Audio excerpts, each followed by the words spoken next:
Shout in love, declare it. Believers anthem. Come on, let's go. We are a chosen generation. We've been called for to show His excellence. Hey, all I require for life, God has given me, and I know who I am. We are a chosen generation. We've been called for to show His excellence. All I require for life, God has given me, for I know who I am. I know who God says I am, what He says I am, where He says I'm at. I know who I am. I know who God says I am, what He says I am, where He says I'm at. I know who I am. I'm working in power. Pleasant good morning to all our listeners. I live a life of favor. Good morning to all listeners locked on to Hope 103.1 FM. I'm working miracles. I live a... It's Wednesday, the 13th of October, 2021. And this is the time when we join Reverend John Lewis for another informative session of Leadership Plus. We're glad that you could join us, and I pray that you do get something that will help you in life today. Reverend John is the director of GITE, and as I say many times before, that's one of the many hats that he wears. For life, God has given me, and I know who I am. We are a chosen generation. We're being called for to show His excellence. Good morning, Reverend John, and how are you today?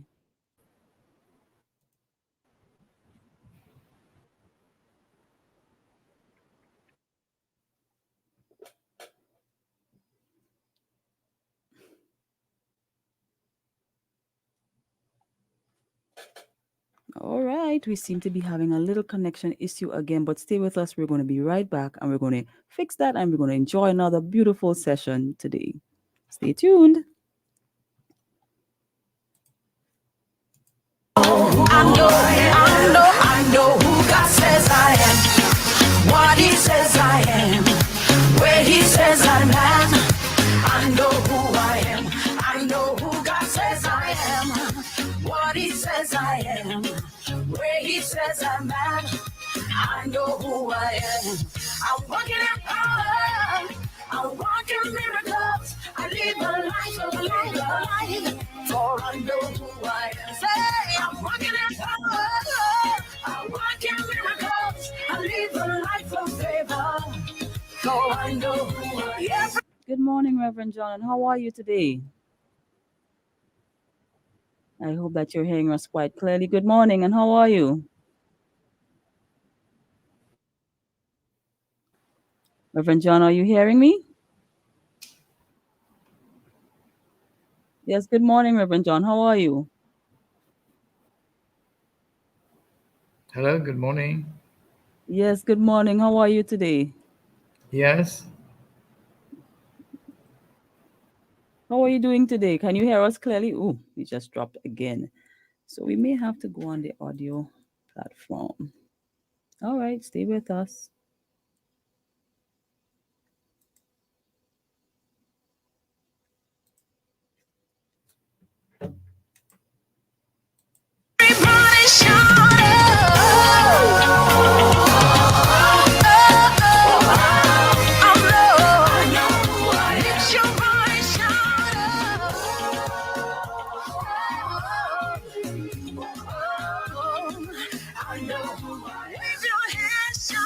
Good morning, Reverend John. How are you today?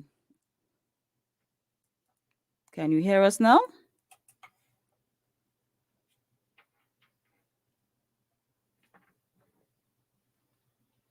Are you hearing us, Reverend John?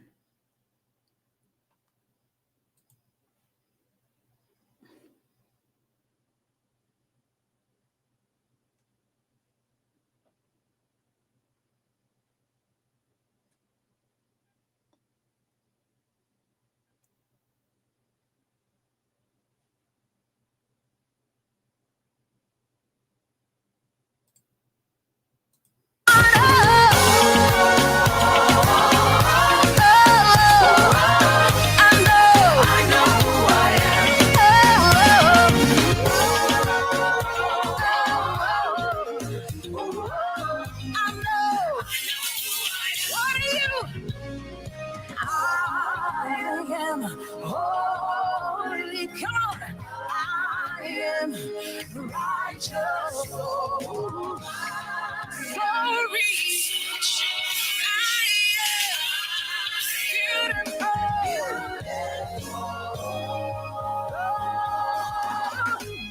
I'm walking in power.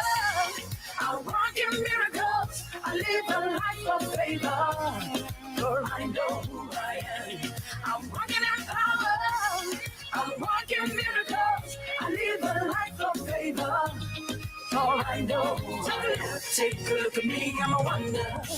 It doesn't matter what you see now. Can you see his glory? For I know who I am. Take a look at me. I'm a wonder. It doesn't matter what you see now. Can you see his glory? For I know who I am. Say, oh,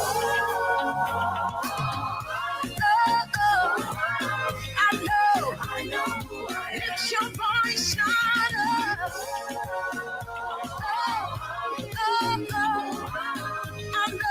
I know who I am. How many of you know who you are?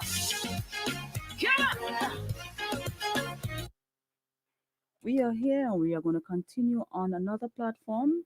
We have some great information we want to share with you, so we're going to continue on another platform. You're going to see him, you're going to hear his voice, and he's here with us. Reverend John, can you hear us clearly? Yes, good morning. All right, great. So, how are you doing today?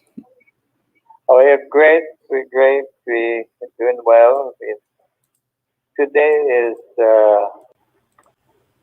an unusual day for us in the church community. As you know, we um, witnessing the funeral service of Sister Wilma Sampson, Mm-hmm.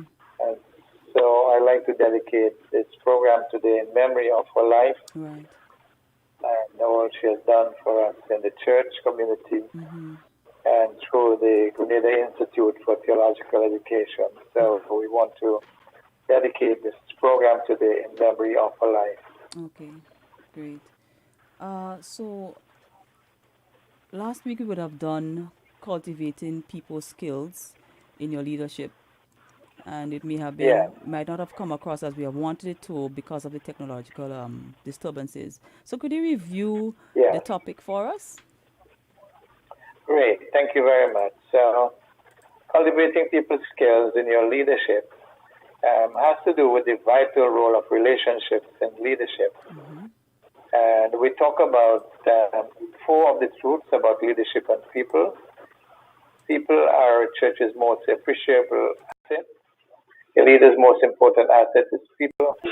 A good leader can lead various groups because leadership is about people skills, and you can have people skills and not be a good leader, but you cannot be a good leader without people skills. So very quickly as a review of this, we talked about the question of what we need to do in terms of how to understand people. We spoke about the fact what people are insecure, we need to give them confidence. People like to feel special, we need to honor them. People look for a better tomorrow, so we give them hope. People need to be understood, so we need to listen to them. People lack direction, we need to navigate for them. People are needy, so we need to speak to their needs first. People get emotionally drained, so we need to encourage them. People want to succeed, so we need to have them win. And then people desire relationships. We need to provide a community for those relationships. And finally, people seek modeling. We need to follow. So we need to be example to those that seek to follow us. So that's a quick, brief overview of what we did last week. And today, in this series, in this particular series, we're doing a subject called strategic planning. Failing to plan is a plan to fail. Right. And we see that King Solomon is the person in question in today's topic. We recognize that Solomon, he could have asked for fame, for riches, for wealth, but Solomon asked for wisdom. And the verse says, "Give me wisdom and knowledge that I may lead this people. For who is able to govern this great people of yours?" And that to me shows, where Solomon's heart was at the point in time of his asking for this wisdom. Could you elaborate on today's topic, strategic planning? Great, thank you. So the key to great planning is focus. As you indicated, Solomon did not ask for great riches or fame for himself, but rather he asked for wisdom so that he could lead God's people. Solomon demonstrates a key aspect of leadership, knowing where you want to go before asking others to follow you. Once your personal and organizational mission is defined, the methods become easier to clarify as well. So that's a starting point for understanding strategy and mission in terms of planning, seeking God's wisdom. So there are 5 preliminary questions that we ask in this discussion today. Accomplishing your mission. Do I have complete knowledge of my mission? So is it yes, maybe, or no? Do you understand your mission? Do you have complete knowledge of my capabilities? Do you know what you have as your capabilities? Do I have complete knowledge of my team's capabilities? Because as we have discussed before, it has to do with building a strong team to accomplish anyone's mission. And then the other question is, they receive constant feedback and open communication. So that's what we ask people to do evaluation, whether it's a personal evaluation or an organizational evaluation. And we use this information to adapt and change when necessary. One of the courses that we will discuss is what is very current now and needed. It's called change management. And it has to do with understanding the change from what is normally be fixed to becoming flexible. What was in terms of analog to what is digital, and what is we accomplish in a particular time frame that is now changed. We cannot hold the same deadline as normally would have accomplished. So, in terms of the strategic planning part of this discussion, we have to find out primarily what is my mission. So you have to ask yourself, what is your mission? And unless we identify that, unless we know that very clearly in our mind and we can communicate it very clearly, articulate it well so others can understand our mission, we cannot plan fully and strategically. Reverend John, can someone know their mission? How can they get to know, how can somebody get to know what is their mission? Right. So mission is tied to your knowledge of and competencies and the experiences.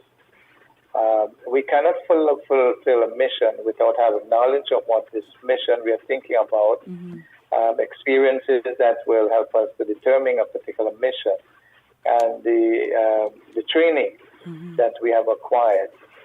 So mission is usually tied to these aspects of our own life.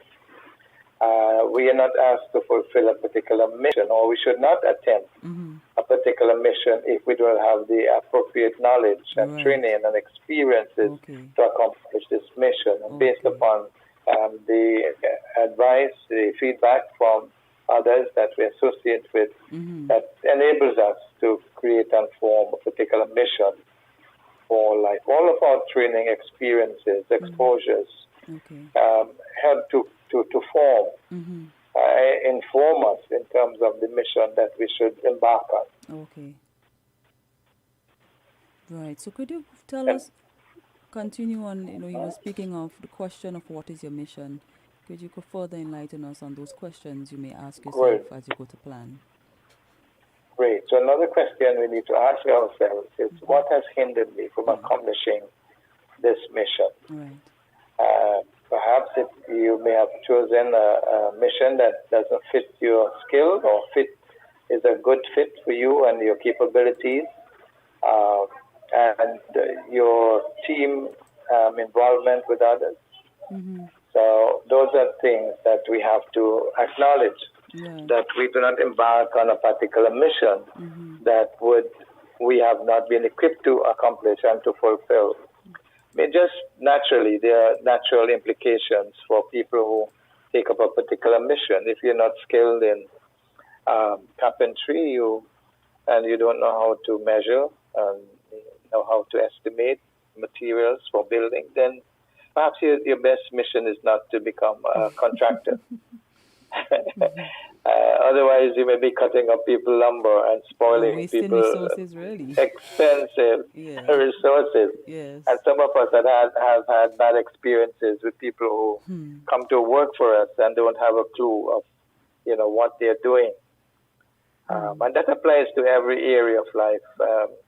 If you're involved in clinical work and you have not been trained as a doctor, don't try to examine people or diagnose somebody. Otherwise, you might give them the wrong medication. Yes, true. And we have seen cases like that in the past. Yes. Where professionals, paraprofessionals, have misdiagnosed and caused real problems for people. So it does apply to every field of life. Whether you're a student and you do not decide to study, you're going to get a big F on your paper. It's not a matter of, it's just a matter of time. Yes. Yes. So you have to sort out if you're going to be a lawyer, then you have to study. You have to go to school. We have to discipline ourselves in a particular field or role that enable us to function efficiently and to be effective in our particular mission. Right. So passion in itself is not enough. You need Oh to have no, you knowledge. can be passionate. Sure, passion alone won't do it. You can be very passionate about something, but you are not equipped with the knowledge and information that is necessary to fulfill the mission.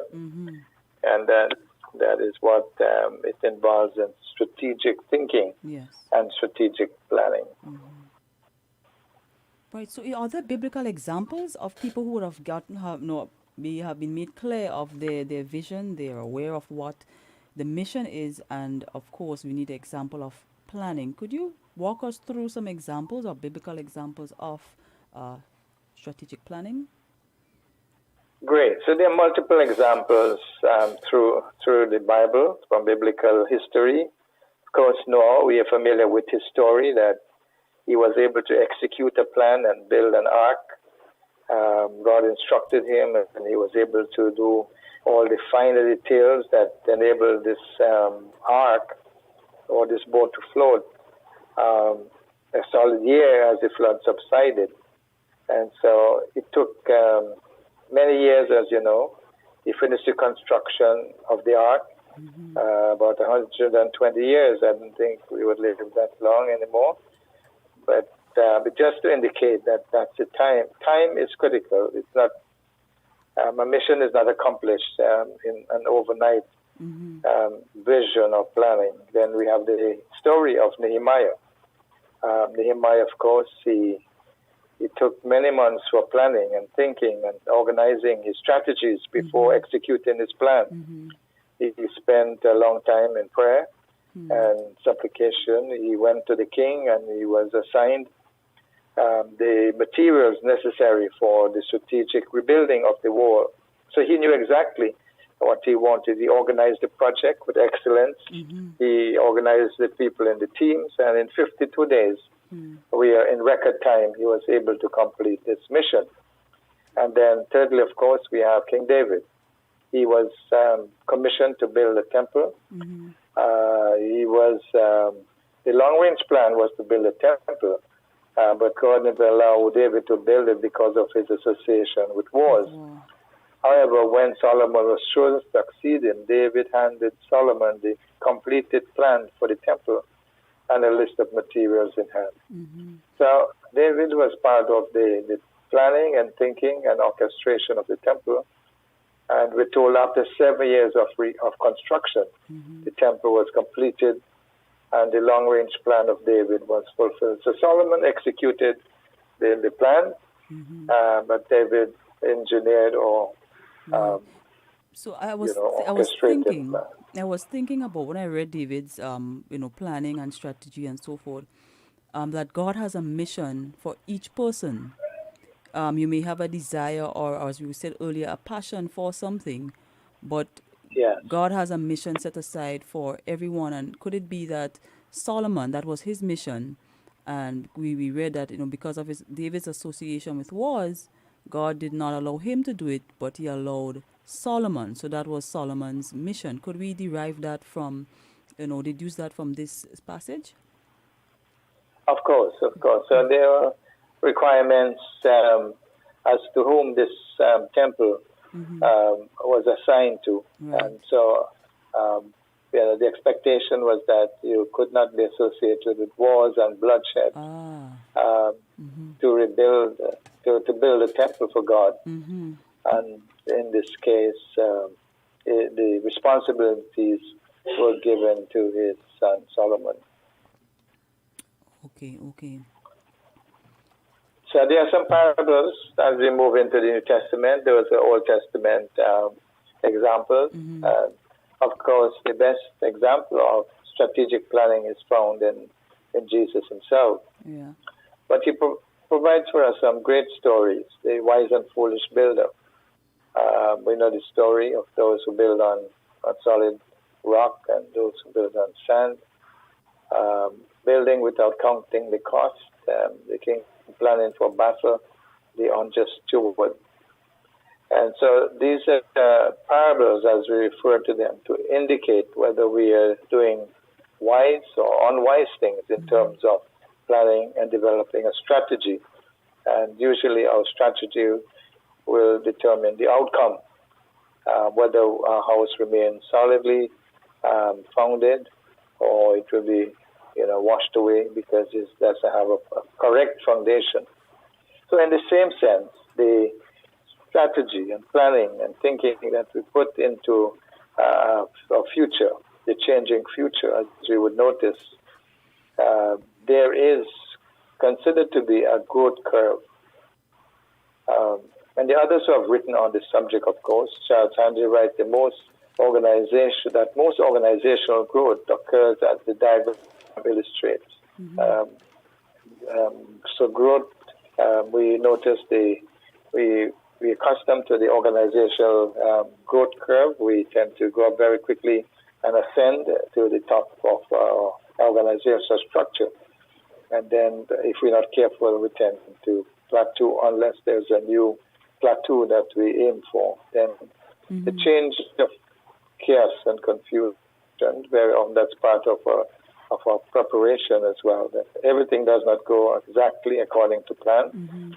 So how do we navigate our planning when we face obstacles? Because it is almost a norm that we'll experience turbulence along the way in terms of our planning.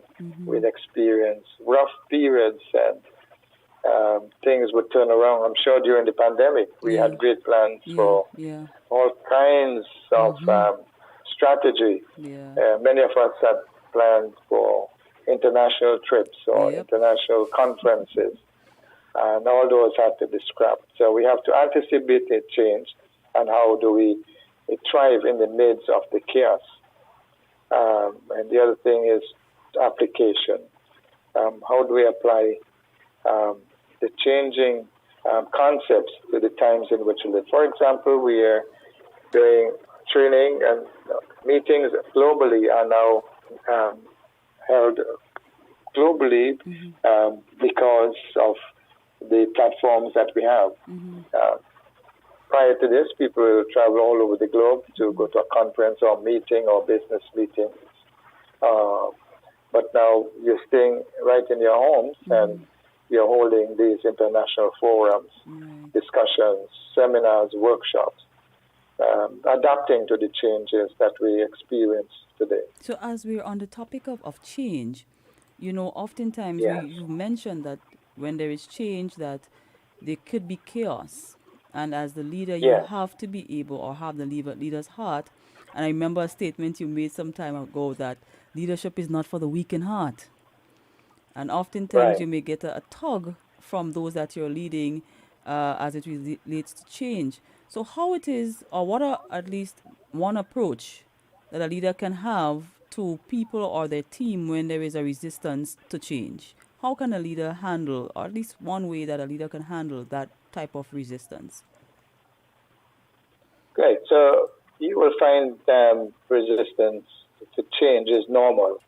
So we have to accept the fact that change will attract resistance. Not every one of us are adaptable to change, especially sudden change. So you have to admit that that's a normal and natural response to change. And so one of the challenges for the leader is to provide enough information, to provide enough time lead to indicate that there is going to be some particular change in your work, in your workspace, in your job, so that they are prepared for this change. Although, because of the predominance of instant changing, that it is not necessarily available to us to have all the information that we need when change do happen. But it has to do with our willingness to adapt. Adaptation is a word for today. It's amazing that so many things have changed for us, even today, and even during the pandemic. Plans for funerals have totally changed. 20 people allowed to go to a funeral service, churches, Zoom services.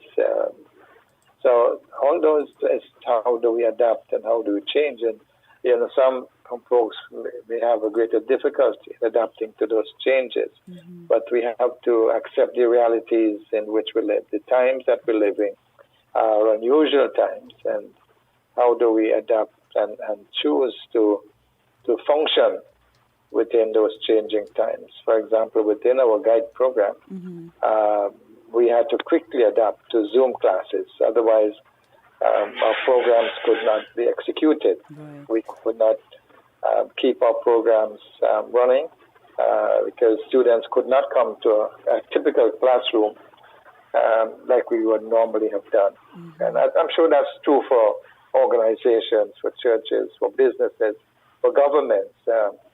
Cabinet meetings basically were and perhaps still held on Zoom. Government businesses are conducted on Zoom or other platforms.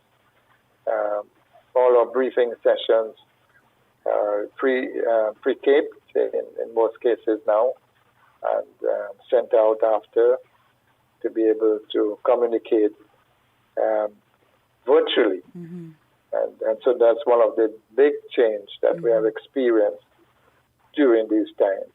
Yeah, and as you were speaking, something jumped out from what you said, that when people are not willing to adapt to change or quickly enough, there can be a loss in resources. And these are some of the things Yes, a leader may have to plan and cater for. yes. So you have to think ahead. Yes, and that's what the example shows, from what we mentioned before. But there are some specific steps to effective strategic planning. Right. So, number one is plan to plan. That sounds very simplified. So we plan to plan. A frequent mistake we make is a certain amount of time and energy must be allocated in the weekly agenda for planning. Everyone agrees strategic planning is important, but we often feel we are wasting time when we take long hours to do it. The opposite is usually true. Look at how we have to plan strategically in order to execute effectively. And so the requirement for strategic planning is sitting down with your gadgets in hand now, not so much pen and paper, and then ciphering out a plan where you want to go, not tomorrow, but 5 years, perhaps 10 years in terms of the changes. So you have to allocate time on a weekly basis to think. The question that is often asked of leaders: how much time do you spend to think? Some businesses pay a staff of people just to think about how efficient their companies can become, and that's all they're required to do: forecasting, projecting, aligning the markets with what's happening in the global field, business and commerce, industry. We see companies having to adjust to flights and times when people could travel, and in the markets as well. So, how much more within the communities of faith that we have to carefully look at what would we look like 5 years from now, perhaps as an individual, because it really comes down to the individual who think about his or her life. In 2021, we didn't anticipate that we were going to be still here during a pandemic from 2020 when it first hit us. So you had to adjust 2021. Now we're projecting perhaps 2022. Hopefully it will be better. There are some forecasts on the horizon that suggest to us we may still have some time to wait. But in the meantime, we're just biting our nails and figuring out, and panic, but rather we are creatively with this sovereign wisdom from God, because that's the perspective from which we come. Like Solomon, we asking God for wisdom. How do we maneuver the times in which we live? And like the men of Issachar, to understand these challenging days and how to respond to the needs of people. And probably just an aside to pause, in these days of grief and loss, practically every day in the world, I'm sure, every day in the world, and now even in Grenada, we are losing friends and families and loved ones. And so one of the challenges for us, how do we as leaders help to support those who go through this time of grieving and this time of loss when we are so impacted by these circumstances. So you have to think ahead. You cannot wait until the situation gets to you in that sense, but how to carefully. You remember the story of Joseph, right? Just some reflection. God gave Joseph a dream, even while he was in prison. He was going through a difficult time, and the king had this dream about fat cows eating up thin cows, and the dream, and he couldn't figure out what kind of dream is this. He didn't have a clue. And he called in his wise men, as they were called. He couldn't understand. And then the guy who was in prison with Joseph, who actually totally forgot him, he says, I remember a guy that used to be with me in prison. I know he could interpret dreams. Unfortunately, that is true in other cases. People forget you sometimes, which is unfortunate. For 2 years, he forgot him completely. But just to make the point that Joseph knew exactly the interpretation. He says, look, 7 years of plenty, you're going to have to save up from what is plentiful, because in the next 7 years, there's going to be total famine. So the king was wise enough to take his counsel and advice, and so they were able to store up grains and food and supplies, so that when the famine did come, they were able to help other nations. In the same way, we are called upon to be wise and think and plan. Like the illustrations, like in the same book of Proverbs, which Solomon wrote, says, look at the ants. They know how to save their own food, especially if they live in a place where winter is coming, and they're secure, their food for the winter season. In the same way, we are called upon to think and plan wisely. Added to that, God has set out in His Word that we should acknowledge Him and He shall direct our path. So the answers Great. are there by just acknowledging Christ. Exactly. So that's the starting point for planning our lives, to commit our life into His hand, so that He could give us guidance and give us purpose. So the next step in effective strategic planning is determine your primary purpose. We have primary purposes. We have secondary purposes. This involves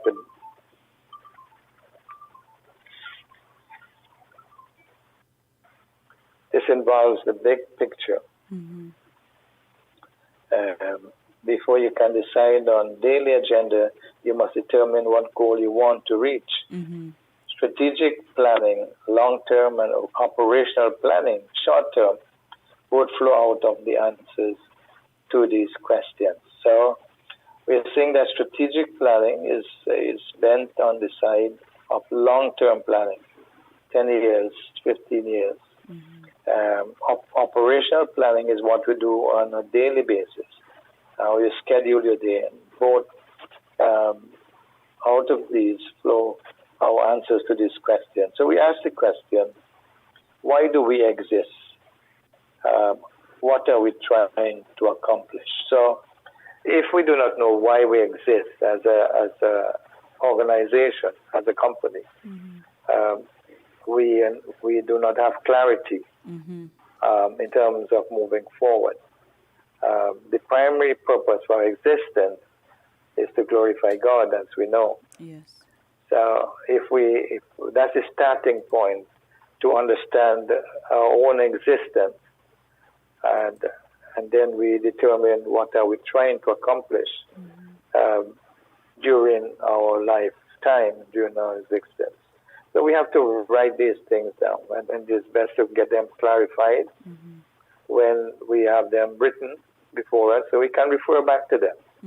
Because very often there are a lot of these ideas flow through our thinking and our mind, and we think about them, but we tend to forget them quickly if it is not written down someplace. So, and it doesn't have to be, a long, document, but probably it's a paragraph. Why do we exist as a body, whether it's a radio station? Why do we exist as a local community, a church? Why do we exist as a company?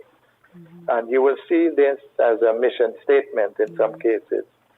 A business will put up a mission statement. We exist to do this. Why we exist to do, 1, 2, 3, as it were. But it's very, very brief, but it's very precise and concise in that way. And then the purpose statement, as we now refer to it, is what are we trying to accomplish? Why do we do this particular function? And we must be able to explain why we want to accomplish this, because it fulfills the purpose for the organization or for the local body, or for perhaps even as an individual. What are you trying to accomplish as an individual? Time goes by so very quickly. So what do you determine to accomplish?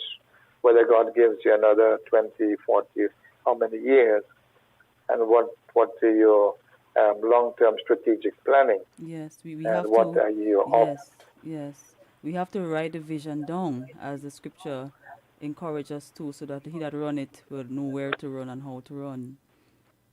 Right? Exactly. So determine your primary purpose. Ladies and gentlemen, we are chatting with Reverend John Lewis. He is, we're discussing under the topic strategic planning, and for the past 45 minutes, we have been getting some very rich and informative information. So I'm encouraging you to, if you have questions, you can send them in on our YouTube and our Facebook platform, or you can send them in on 403-1031. Reverend John, could you continue taking us through the steps of effective strategic planning? Great. So number 3 is assess the situation.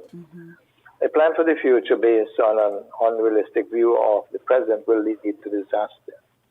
one way to verify that we are seeing the situation clearly is to look at it from different angles. So we have a sense of a picture. We have painted a picture of the situation, and there are some angles of assessment. So we first of all, when we are assessing our situation, we look inside of the organization, inside of the business, inside of the church. We say inside of the organization. What are you doing from the perspective of those with whom you work? So we take an inward look. We need to do personal evaluation, self-evaluation, organizational evaluation, in order to have a thorough assessment of our situation. And then we need to articulate, and understand the organization, be able to communicate the organization's goal to others. What are you doing from the perspective of someone who does not know your strategy? So you have to know your strategy clearly enough to be able to communicate it. And strategy could be brilliant, great strategy, but if you're unable to communicate that vision or planning, it doesn't do well for us. And then we have to have a current point of view of what our situation look from where we are now, where we are and where we want to go. So current situation, this is where I am today, 2021. If you're talking long term, 10 years, midterm is probably 5 years, where you want to be as an individual. And it doesn't happen by simply wishing away for it. We have to put in the work. Like we said in the initial step, you have to plan to plan. So do an evaluation of where you are, and then fourthly, the future point of view. How does your situation look months or years from now? What trends are developing? So you take a hard look at the trends that's taking place today, because you have to compete with all the other things that are happening in your field of work. You have to assess that it is not only you doing this particular area of work, you're involved in this particular area of, for example, broadcasting. As you know, we have multiple radio stations and multiple platforms of streaming communication today. How do you stay on the cutting edge? How do you stay on top of the competition, as we normally would say? So we observe the trends. You do surveys, you get feedback. How many people are listening to you on a daily basis? How many people are streaming on the different platforms? And how do you increase your potential audience? Because, of course, streaming now enables anybody from any part of the globe to tune in and listen to your production and what you offer. So we have to think ahead, think in terms of the future trends and how we can capitalize and how we can maximize the opportunities given to us, and how we can provide excellent methods of delivering our content. Because there's a lack of content everywhere. Very often you listen to platforms that offers programming and materials, and unfortunately the content is very limited. And so you want to stay on top of the learning curve. You have to take a course, you have to go to a seminar, you have to go to a workshop, virtually of course, in order to sharpen your skill, to sharpen the skill of what you do in your field and in the way that you have been groomed. And even more so those now, are angles. Yeah. and even more so now, Yeah. leaders will have to plan for big changes or the unexpected, much like this pandemic. Leaders have to be even more cognizant to plan. I don't know how, but plan for unforeseen like now. Exactly. And then, so number one, steps to effective strategic planning was to plan determine your primary purpose. Thirdly, assess the situation. And then fourthly, prioritize the needs. List team goals in the order of importance and priority. Results are left to chance when needs are not prioritized.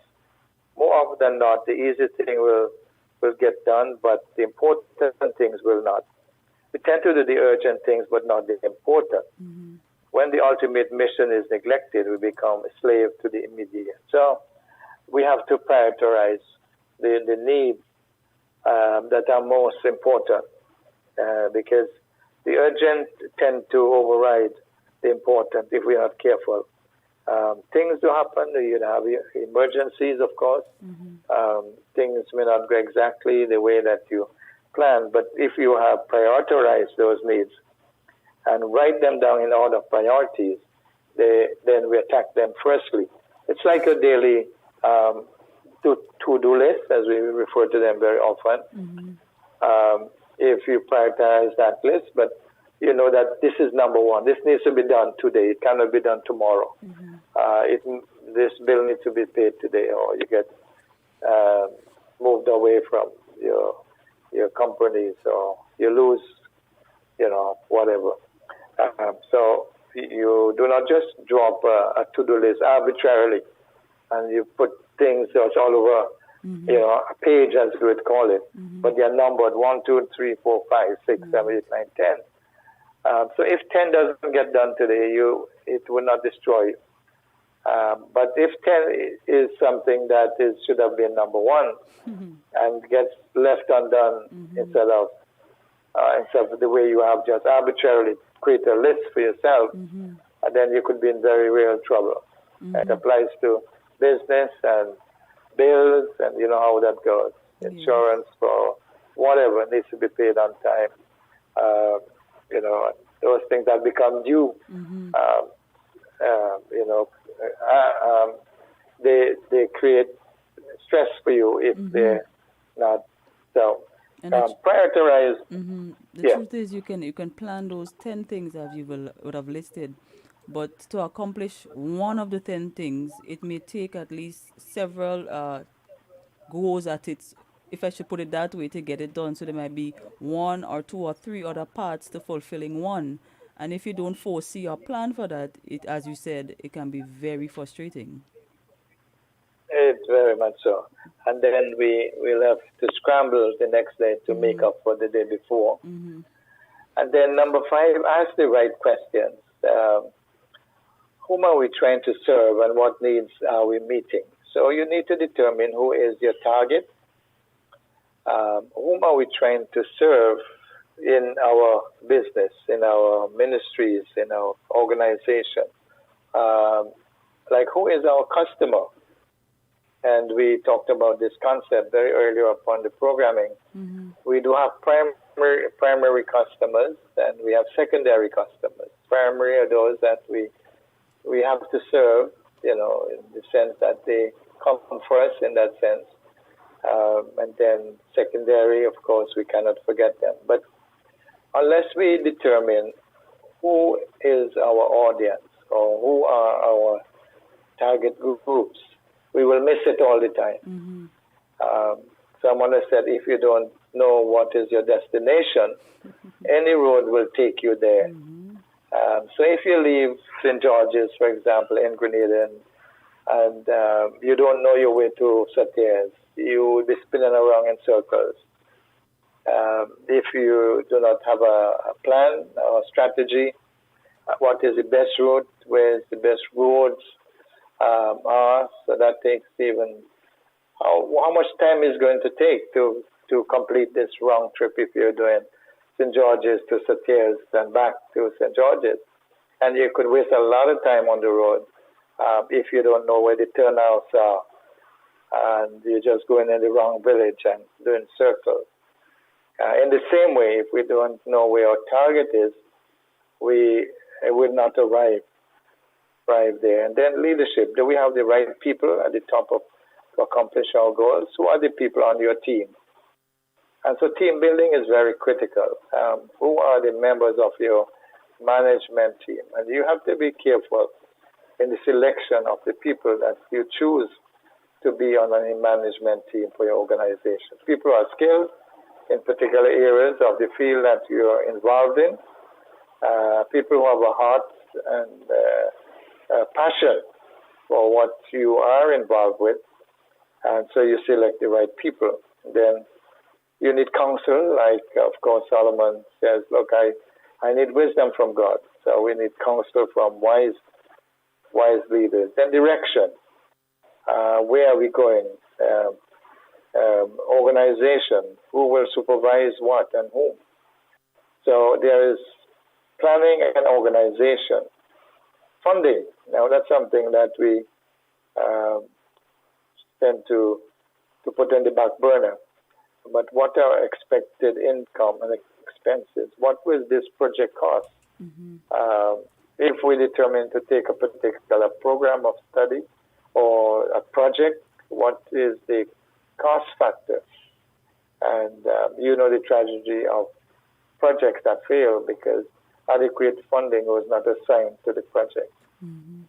And then reporting, how do you report, how you communicate, evaluate it, the project as you go along, and self-evaluation as well, and how on the process of asking the right questions, how do we refine the goals and objectives of what we're seeking to do. Everything may not be very clear at the starting point. We have a good concept, we have great ideas, but we hit roadblocks, we hit challenges, depending on the kind of projects or business organization we're doing. And then you have to take a second look, refine, evaluate again, and take some new decisions. So we have to ask the right questions. And then number 6, be specific. Set some specific goals. Write them down. Be realistic about these goals. The goal become personal, specific, measurable. SMART goals, they are usually referred to. Goals that are specific, measurable, achievable, goals that are realistic, and goals that are targeted, SMART goals. Yes, and then number 7 is communicate and clarify. Clarify. Someone said you have to repeat a concept 8 times before we actually get it across to our audience. Communication is sharing a vision, and we have to write it down. We provide a project list. We provide a timeline.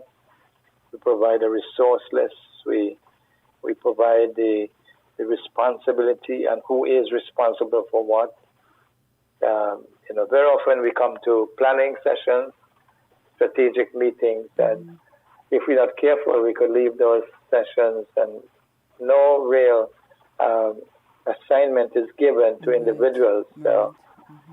And the team leaves and come back, and we haven't really accomplished anything at the next meeting, only to go and rehearse it. So who is responsible? We assign a person to this particular task.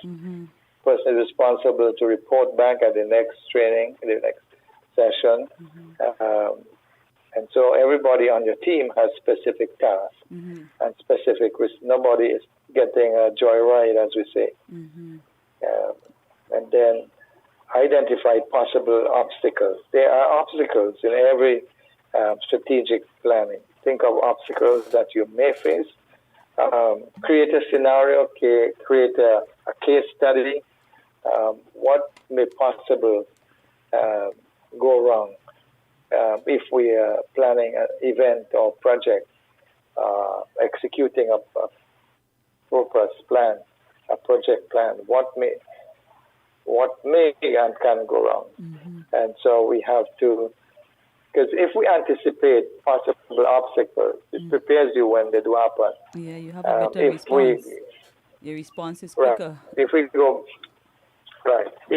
blindly and figure that everything will go smoothly, there'll be no problems, there'll be no obstacles. When they do hit us, then we are taken for a six, as we say in the cricket world. Great. So moving on, have an open system of planning. Leaders must have an open system approach to planning that is aware of external influences. So be open to others, people's input and ideas, outside factors. We do not have all the answers, and we can learn from one another. So do not be afraid to brainstorm with other people who have had the experience. Pick somebody else's brains, as we say. Get somebody else thinking on a particular matter or course of action that you are thinking of, and I'm sure we would do better at that. And then we must understand change and direct your resources. So that's we talked about change, investing wisely. Schedule, put your items on a schedule. Budget, we determine, attempt to remove any surprises you possibly can. Costs do change from time to time and sometimes very quickly. And so how do we stay on track in terms of scheduling and budgeting? So those are several of the points that are important. And then monitor and correct. The river constantly changes and is never the same as it was before. Organizations are the same way. Regardless of how conscientiously plans are made, there is a constant need for monitoring and correction if the final destination is to be reached. Always have a plan, but have the understanding that the minute you stop adjusting and making changes, your course will be altered and you will get off track. Just like a river changes its course and alters its direction, in the same way we have to monitor and have a careful handle on what's happening right before our eyes. Otherwise, we get put off track. We end up in a place that we didn't anticipate. And then finally, regarding these 12 points of understanding strategic is to, be able to keep score, steady results, study the results after all. Keeping score is the only way to know if you're winning or losing.